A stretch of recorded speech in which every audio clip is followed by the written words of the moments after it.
గారు కేసీఆర్ గారు అంటే ఏదో మాయ మాటలు చెప్పి కలబల్లి మాటలు చెప్పి వచ్చిన నాయకుడు కాదు.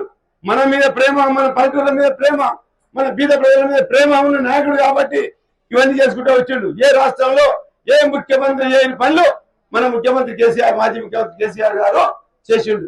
ఇది ఒక్కసారి ఆలోచన చేసుకోండి. ఏదో తమాషా చెప్పి వచ్చిన నాయకుడు ఇలా రేవంత్ రెడ్డి గారు ఒక్క హామీనన్నా అమలు చేస్తున్నాడా మీరు ఆలోచన చేయండి. ఇప్పటికే దాదాపు 5 నెలలు కావస్తుంది ప్రభుత్వం వచ్చి. రుణమాఫీ చేస్తున్నాడు, ఏ ఒక్క రైతుకైనా రుణమాఫీ చేసినా. అదేవిధంగా ఇవాళ రైతు బంధు ఏం చెప్పిండు?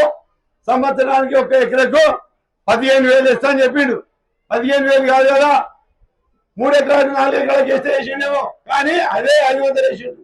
7,500 రూపాయలు వేయాలి ఒక ఎకరకు. మరి ఏం చేయండి? మన ఎకరమైన డబ్బులు ఆల్రెడీ మన కేసీఆర్ గారు ప్రభుత్వం పోయే ముందు 7,500 కోట్ల రూపాయలు ఖాళీ గ్రామాల్లో ఉండే రైతుల కొరకు పెట్టిపోయిన డబ్బులు మరి ఎక్కడ లేని.